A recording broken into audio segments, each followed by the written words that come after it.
Au 33e étage de Boston, dans le secteur financier, le bureau de Mark Anderson offre une perspective panoramique de la ville qu'il a contribué à construire. L'ingénierie structurelle l'avait formé à voir les défauts, et ces derniers temps, les fondations de sa vie présentaient des fissures alarmantes.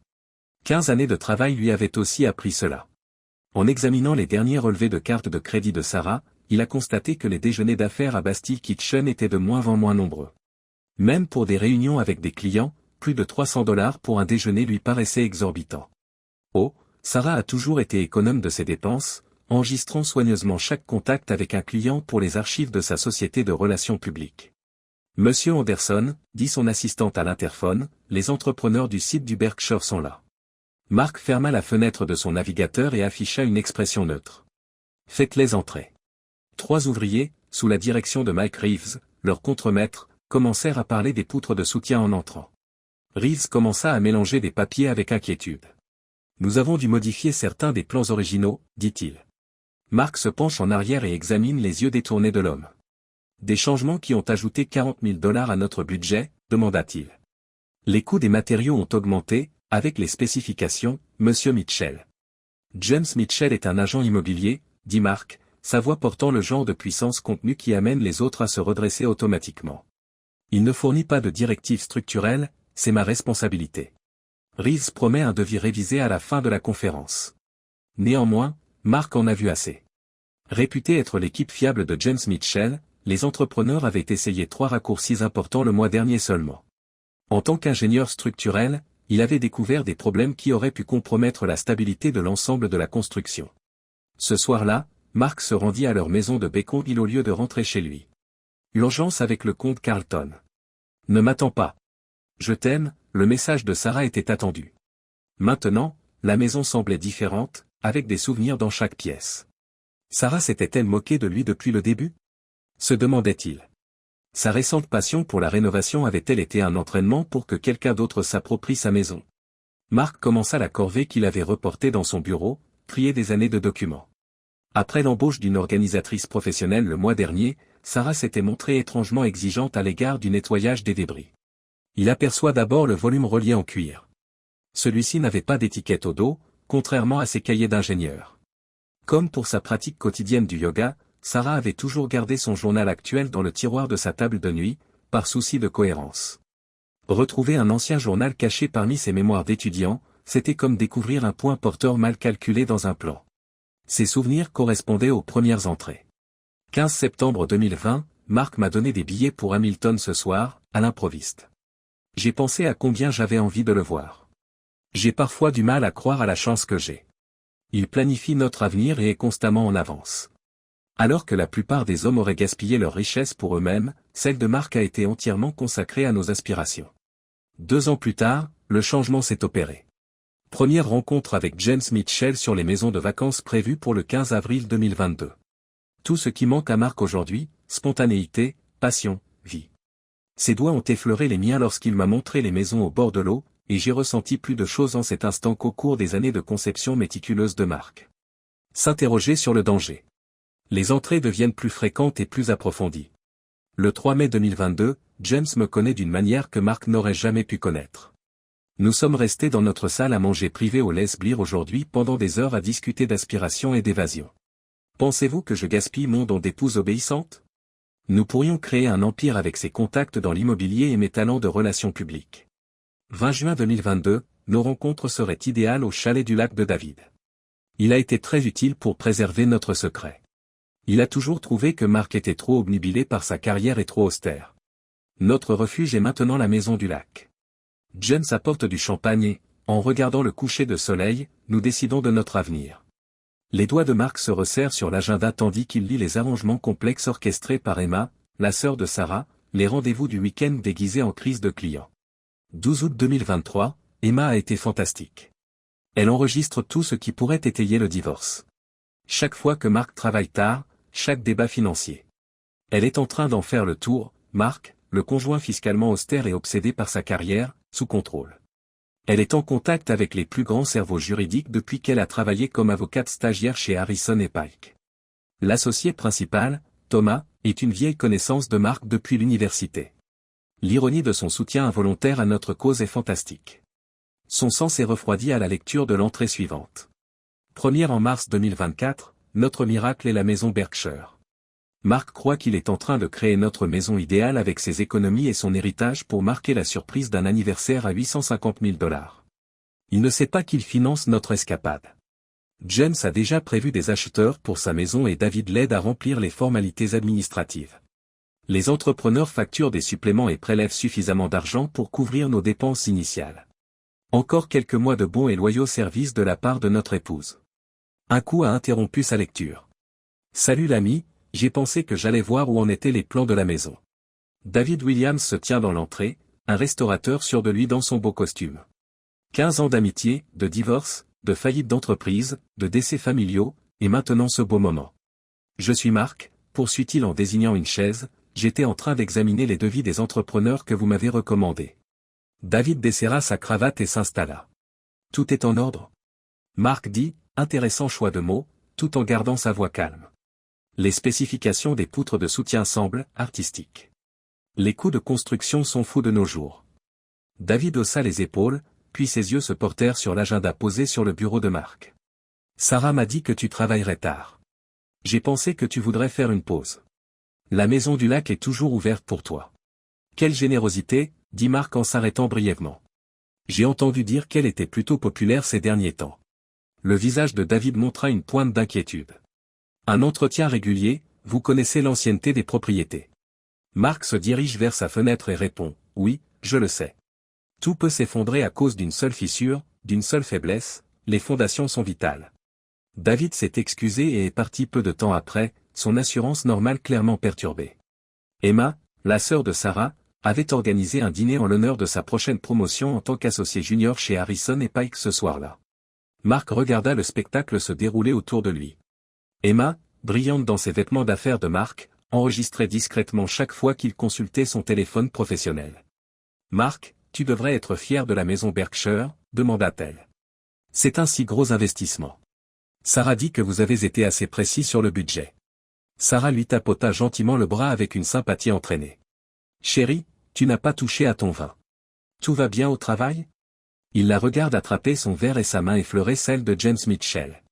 Il remarqua les quelques regards échangés entre eux. Arrivé au milieu du dîner, James a prétendu qu'il livrait simplement des documents sur la propriété.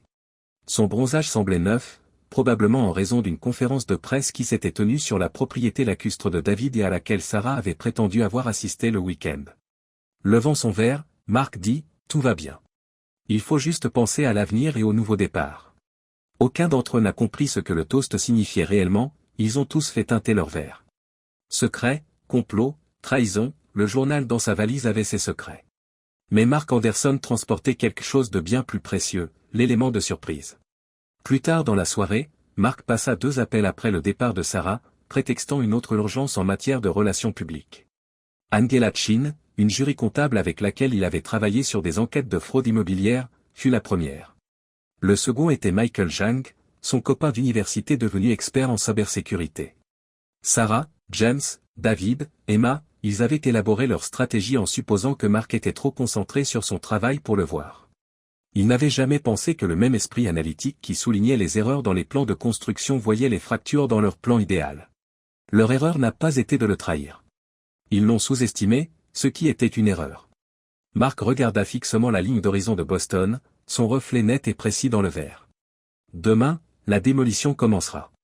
Mais ce soir, il ferait exactement ce qu'il faut. Après tout, Sarah n'était pas la seule à avoir de l'expérience dans ce domaine. Le bureau d'Angela Chin fait face au port de Boston. Son style sobre reflétait parfaitement son attitude vis-à-vis de la comptabilité légale. Son visage s'assombrit à chaque page, tandis qu'elle examine les données financières éparpillées sur son bureau. Ils n'ont même pas été subtils, poursuit-elle tandis que Mark s'assoit en face d'elle. Regardez ces frais d'organisation d'événements du restaurant de David, votre femme a détourné de l'argent par le biais d'une série de transactions déguisées en dépenses de l'entreprise de relations publiques. Mark se penche pour étudier les documents. Combien? Près de 200 000 $ transférés sur un compte privé en 18 mois. Angela pointe du doigt diverses écritures. Elle a utilisé le restaurant de David comme façade. Chaque événement d'entreprise n'était qu'un moyen de transférer de l'argent, de l'épuration de base, vraiment. Je suis presque insulté de voir à quel point c'est évident. Sur son écran, Angela a produit des feuilles de calcul détaillées montrant les transferts mensuels sous le niveau de reporting. Les réservations pour des événements, les divertissements pour les clients, les locations de salles révélaient des dépenses qui semblaient raisonnables pour une agence de relations publiques. Mais elle a fait défiler de nombreux fichiers croisés avec les données du restaurant de David. Pas d'événements réels, juste des traces écrites et de fausses factures, a déclaré Angela. Tout est là. Elle lui passe une clé USB. Tout a été obtenu légalement. Tout est recevable. J'ai souligné les violations les plus graves. Le fisc serait très intéressé par la façon dont David a rapporté ces événements. Mark met la clé dans sa poche. Et les paiements pour la construction? C'est là que ça devient intéressant, dit Angela en sortant un autre dossier. Vos entrepreneurs ont surfacturé d'environ 40%. L'excédent est réparti sur un compte contrôlé par James Mitchell. L'autre moitié est versée à diverses sociétés écrans. Un système classique de pot de vin. Sarah a appelé Mark alors qu'il se rendait à sa prochaine conférence. Il l'a dirigé vers un haut-parleur.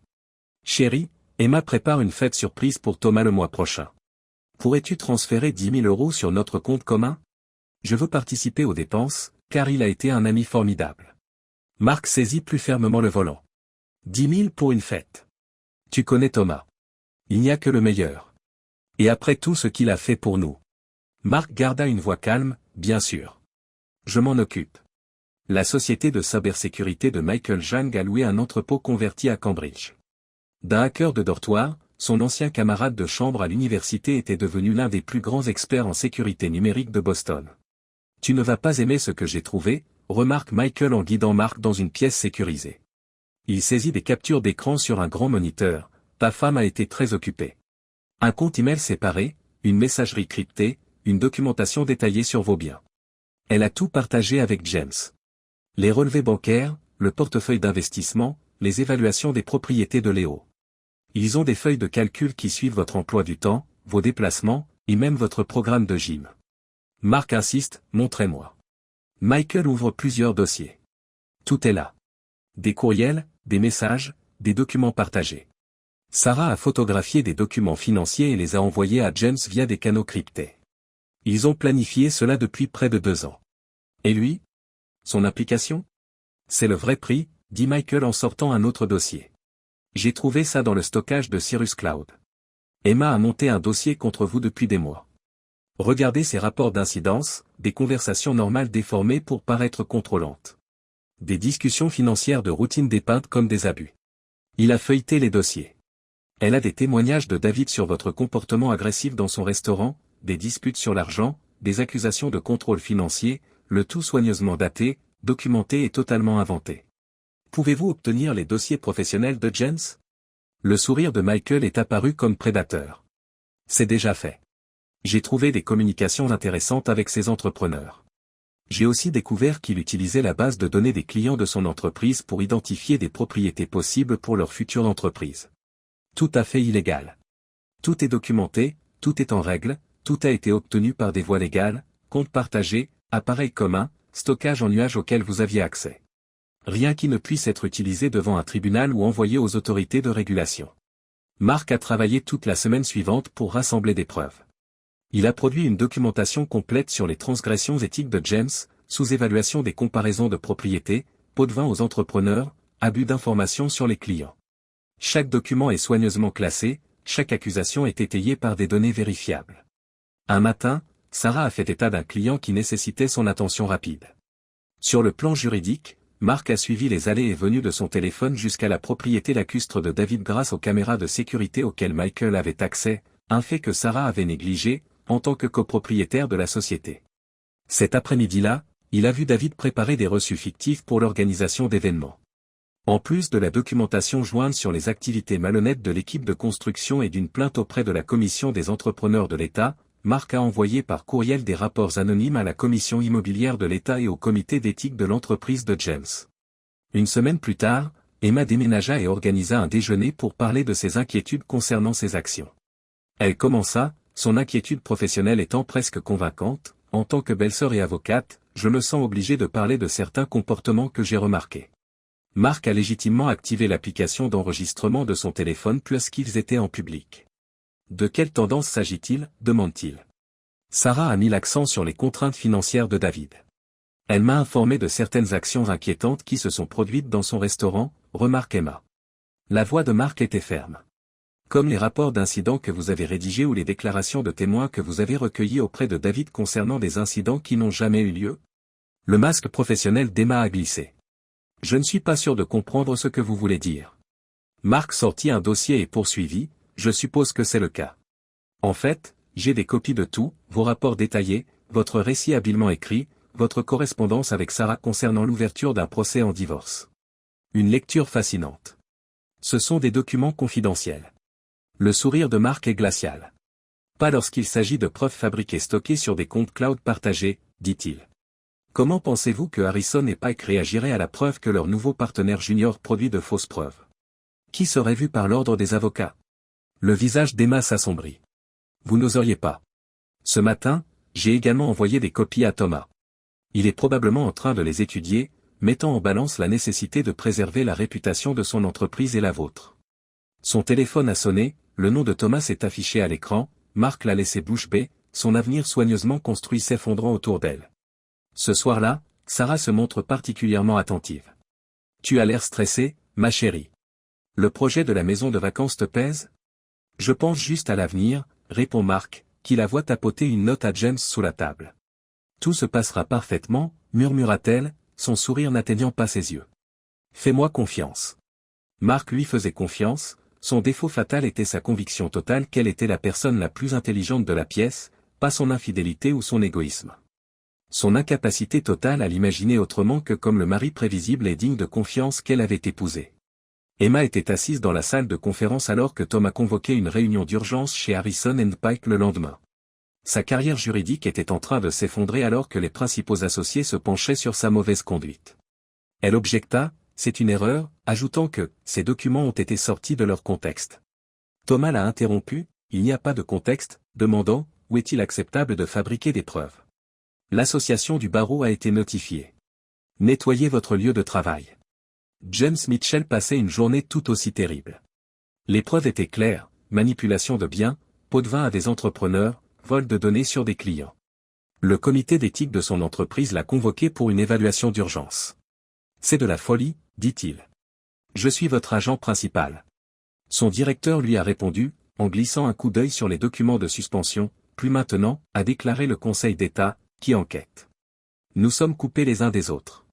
Le restaurant de David a reçu un avis de contrôle du fisc, les paiements fictifs pour l'organisation d'événements ont attiré l'attention, et ces registres bien tenus n'ont pas résisté à un examen approfondi.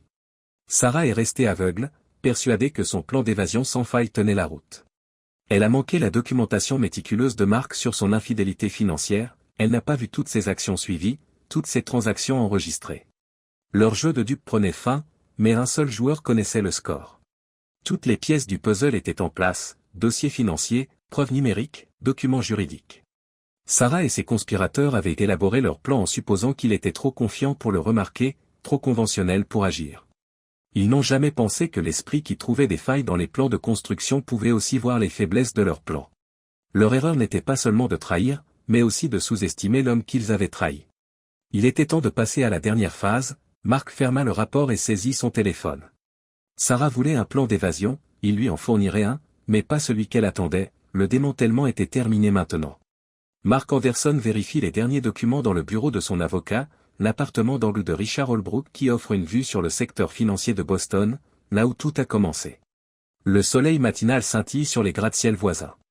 Richard répond en distribuant des documents autour de son bureau en acajou, tout est en place. Le timing doit être précis. Expliquez-moi encore une fois ce qu'il en est. Richard afficha des documents sur son écran. Vos biens protégés sont sécurisés, le trust créé par votre grand-père est à toute épreuve. Sarah ne peut pas y toucher. Nous avons des traces de toutes ces transgressions financières, y compris les $200 000 qu'elle a volés au restaurant de David. La maison de vacances est préparée par Wesang. Sa société d'investissement se concentre sur des acquisitions immobilières rapides et discrètes. La documentation est prête. Une fois que vous aurez prononcé le mot, nous pourrons conclure dans les heures qui suivent. Mark acquiesce, puis, et la base? Les statuts de la société ont été déposés. La Fondation Phoenix, certainement, soutenir les survivants de l'infidélité financière. Les communiqués de presse sont prêts et mettent l'accent sur l'expérience personnelle du donateur anonyme en matière de trahison conjugale et de fraude financière.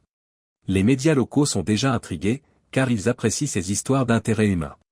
Richard sort un autre paquet. Les papiers du divorce sont prêts. Voulez-vous revoir la note une fois de plus? Marc a répondu, en ajustant son costume, pas besoin, il est temps d'en finir. Marc rencontra Wesang au bureau d'enregistrement des propriétés tôt le lendemain matin. Sarah était à la réunion trimestrielle du conseil d'administration de sa société de relations publiques, l'alibi idéal pour ce qui allait se passer. Dans « Monsieur Anderson », la poigne de Way était connue. L'argent est prêt à être transféré. Mes clients apprécient les transactions séparées. 2 heures plus tard, le compte privé de Marc affichait un bénéfice de $100 000, tandis que la fondation recevait un don anonyme correspondant à ce qui aurait été la part de Sarah. La maison de vacances du Berkshire avait de nouveaux propriétaires. Le téléphone de Marc a sonné, James Mitchell à l'appareil, puis il l'a laissé tomber sur la messagerie vocale, imaginant le désespoir de James lorsqu'il a vérifié les registres de propriété et découvert que son échappatoire s'était volatilisé. La phase suivante a commencé au State Real Estate Board. De l'autre côté de la rue, Marc observe James sortir de leur bureau, l'air cendreux. Sa société avait déjà rompu les relations, son nom sur le marché du luxe de Boston était trop important pour être mis en péril. Monsieur Mitchell. Caméra au point, un journaliste local demande, une réponse aux allégations d'infraction éthique et de fraude? James est passé outre, mais le mal était fait. 10 années passées à cultiver sa réputation sur le marché de l'immobilier de luxe de Boston ont été réduites à néant en une journée, et sa suspension a été rendue publique le soir même. Marc a regardé les caméras de surveillance du restaurant de David, toujours disponible grâce à sa demi-propriété, une caractéristique que Sarah n'avait pas remarquée. Les fonctionnaires de l'IRS ont interrogé les membres du personnel sur des événements inexistants. Monsieur Williams, demande un agent, pourriez-vous clarifier ces paiements pour des événements commerciaux? Il n'y a pas de réservation correspondante. Le calme habituel de David s'effondre. Il doit y avoir une erreur. Des erreurs d'une valeur de plusieurs centaines de milliers de dollars. Le restaurant de David faisait l'objet d'un examen minutieux, le plan de sortie bien conçu de Sarah se désagrégeait fil à fil. Son argent secret était gelé en attendant d'être examiné, sa carrière d'avocate était en lambeaux. Le téléphone de Marc sonne à nouveau, celui de Sarah cette fois. Chérie, nos comptes semblent être hors cible. Je n'arrive pas à les joindre. Marc dit, c'est étrange, d'une voix neutre. As-tu vérifié auprès de la banque? James ne décroche pas son téléphone alors qu'il parle d'une enquête pour fraude. Comme organiser un divorce en catimini ou avoir une liaison, dit Marc, ça doit être stressant. Au bout du fil, le silence était absolument assourdissant. La voix de Marc reste disciplinée. Gardez ça pour votre équipe de gestion de crise. Oh, attendez, vous êtes en congé pour une durée indéterminée? Il fait un signe de tête à Richard et raccroche l'appel en disant, c'est l'heure du dernier geste. Un coursier apportant des documents de divorce dans une enveloppe scellée est arrivé à 14 heures précises à la société de relations publiques de Sarah. Marc a observé la réception de ces documents à travers le flux de sécurité du hall d'entrée. Son calme bien gardé s'est effondré lorsqu'elle a lu sa note. Le choc a permis de découvrir un meilleur plan de retraite. Des copies de son journal intime, de ses données financières et des preuves de toutes ses trahisons y étaient jointes. À mesure que la nouvelle de la création de la Fondation Phoenix se répand, les téléphones commencent à sonner dans le bureau qui l'entoure, les médias locaux adorent l'histoire, une célèbre responsable des relations publiques prise dans un scandale de fraude financière, la réputation de son entreprise en péril. Sarah se dépêche de rentrer chez elle, s'attendant probablement à une confrontation, mais au lieu de cela, elle découvre la maison vide, à l'exception de ses biens et des preuves soigneusement rangées de ses tromperies, des relevés bancaires révélant ses comptes secrets, des photos de la maison du lac de David, des courriels avec James organisant leur fuite, chaque tiroir, chaque étagère contenait la preuve d'une nouvelle trahison. Depuis sa suite d'hôtel, Marc regarde Sarah sortir de chez eux quelques heures plus tard, le visage barbouillé de mascara. Son téléphone se mit à sonner, d'abord Sarah, puis James, puis David.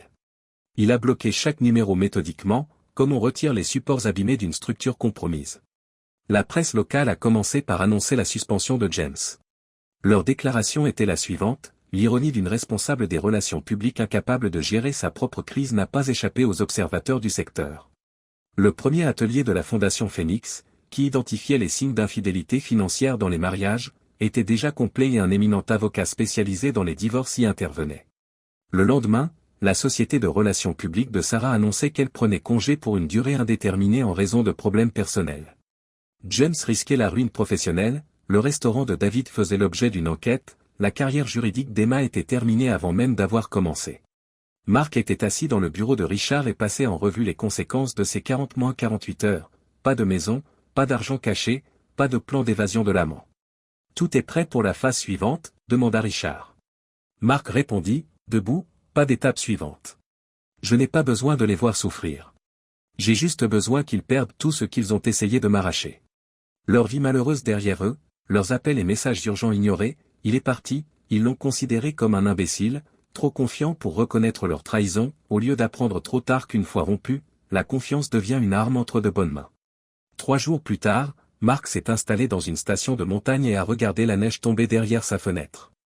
Son téléphone contient un nouveau message de l'architecte primé Claire Richardson, dont les conceptions de luxe durable ont attiré son attention. J'ai entendu parler de vos travaux de rénovation. Cela vous intéresse de travailler avec elle? Mark sourit mais ne répond pas tout de suite. Il avait le temps maintenant, le temps de créer quelque chose de frais, quelque chose de plus grand à partir de l'épave de la trahison. Après tout, le meilleur châtiment n'est pas de détruire l'ancien, mais de construire quelque chose de plus fort à la place.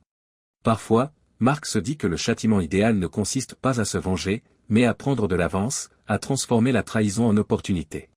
Le journal intime se trouvait dans son coffre-fort, n'étant plus un témoignage de trahison, mais un rappel que les fins ne sont que de nouveaux commencements déguisés. Sarah, James et David ont tout misé sur sa confiance aveugle et ont tout perdu à cause de sa justice calculée. Sa nouvelle existence serait fondée sur quelque chose de bien plus important que des maisons de vacances opulentes ou des plans d'évasion complexes, le sentiment d'avoir non seulement survécu à leur trahison, mais d'en avoir fait son triomphe. La grande salle de la cabane de montagne offre une vue panoramique sur les sommets enneigés, le soleil de fin d'automne projetant de longues ombres sur la table à dessin de Mark Anderson. La modeste structure de 3 chambres ne ressemble en rien à l'ostentatoire maison du Berkshire qui était presque devenue sa prison. Chaque poutre, chaque angle reflétait son expertise en matière d'ingénierie, non pas une vitrine de richesse, mais un témoignage de précision. En examinant les plans de leur projet de coopération le plus récent, Claire Richardson a fait remarquer, l'intégration du chauffage solaire passif est remarquable. L'architecte primé l'avait contacté il y a 6 mois, attiré par ses travaux de rénovation. La plupart des ingénieurs se concentrent sur la structure sans penser à l'impact sur l'environnement, dit-elle. La plupart des architectes se concentrent sur l'esthétique sans tenir compte de l'intégrité structurelle, a déclaré Mark, ce qui a valu à Claire un sourire complice. Leur relation professionnelle s'était développée spontanément, sur la base d'un respect mutuel et d'une honnêteté sans faille, une rupture bienvenue avec son histoire. Le journal intime relié en cuir se trouvait dans le coffre-fort de son bureau, non pas pour rappeler une trahison, mais plutôt pour se prémunir contre toute tentative de réhabilitation de sa réputation. Sarah avait déjà essayé cette voie, en engageant une société de gestion de crise de Chicago pour se présenter comme la victime d'un conjoint dominateur. Sa carrière dans les relations publiques, autrefois marquée par la gestion de crise pour des entreprises du Fortune 500, avait dévié vers la gestion des médias sociaux pour des entreprises de taille moyenne. Le scandale l'avait suivi et les clients potentiels avaient tendance à douter de l'opportunité d'engager une responsable des relations publiques qui n'était pas capable de gérer sa propre disgrâce publique. Le contenu du journal, combiné au dossier financier, a rapidement mis fin à cette histoire. Passer de la vente de propriétés de luxe à Boston à la vente de multipropriétés en Floride représentait plus qu'une simple délocalisation géographique, il s'agissait d'une chute libre professionnelle. La suspension de sa licence immobilière dans le Massachusetts avait fait les gros titres des publications du secteur. Aujourd'hui, James Mitchell passe ses journées à convaincre des retraités d'acheter des propriétés fractionnées dans des condominiums vieillissants en bord de mer, ses costumes de couturier étant remplacés par du polyester tout venant. Des années de comptabilité créative ont rattrapé David Williams, il a évité la prison grâce à un accord de plaidoyer, mais sa réputation dans le milieu de la restauration à Boston a été définitivement ternie. Aux dernières nouvelles, Mark a appris que David dirigeait une chaîne de steakhouse dans la banlieue du New Jersey. Finalement, David Williams a vendu son restaurant avec une perte de 60%. L'audit du fisc a révélé bien plus que les faux paiements pour l'organisation d'événements. Emma est retournée vivre chez ses parents dans le Connecticut, où elle a travaillé comme assistante juridique dans un petit cabinet, bien loin de ses aspirations à Harrison et à Pike. Sa carrière juridique s'est arrêtée avant même d'avoir vraiment commencé, aucun cabinet d'avocats n'a voulu d'une avocate débutante avec des violations de l'éthique dans son dossier. La censure de l'association du barreau de l'État lui a assuré qu'elle ne pratiquerait jamais le droit dans le Massachusetts. Après la dénonciation de l'inconduite d'Emma, Thomas, associé principal chez Harrison & Pike, a préféré l'intégrité professionnelle à la loyauté personnelle, renforçant ainsi sa réputation. Mark et lui se retrouvent encore pour des déjeuners sporadiques, leur amitié est plus forte d'avoir partagé la tempête. Angela Shah a développé son activité de jury comptabilité en utilisant l'affaire comme outil pédagogique pour son personnel. Bien que la complexité des grands mouvements financiers relève en fin de compte de l'amateurisme, elle offre un excellent matériel de formation. Elle était également intervenue lors de l'atelier de la Fondation Phoenix, expliquant comment identifier les indices de malhonnêteté financière. Après avoir manipulé les preuves numériques, Michael James, qui était devenu un spécialiste de la cybersécurité pour plusieurs contrats prestigieux, a méticuleusement enregistré les communications électroniques de Sarah et James, devenant ainsi un cas d'étude en matière de découverte électronique légale. Il avait récemment ouvert un bureau à Boston et Mark était l'un de ses premiers clients. La Fondation Phoenix a dépassé les attentes. Le don anonyme de Mark s'était enrichi d'autres contributions, finançant la recherche sur les schémas de tromperie financière dans les mariages. Le travail de la Fondation avait déjà aidé plusieurs familles à identifier et à arrêter des stratagèmes similaires avant qu'ils ne se développent pleinement. Leurs séminaires sur l'identification de l'infidélité financière et de la fraude conjugale ont attiré des participants de toute la Nouvelle-Angleterre. L'enquête de la Commission d'État a abouti à plusieurs retraits de licences, la nature étroite du secteur de la construction a garanti que leur réputation les suivait, rendant presque impossible de trouver du travail en Nouvelle-Angleterre. Les entrepreneurs qui avaient participé au programme de pot de vin de James ont dû faire face à leur propre bilan. Contrairement à l'affection calculée de Sarah, le partenariat entre Mark et Claire a donné lieu à 3 projets réussis, chacun témoignant de leur engagement commun en faveur d'un design de luxe durable. Leur relation professionnelle s'est progressivement transformée en quelque chose de plus personnel, basé sur la transparence et des valeurs communes. La nature franche de Claire trouvait la beauté dans l'honnêteté plutôt que dans la manipulation.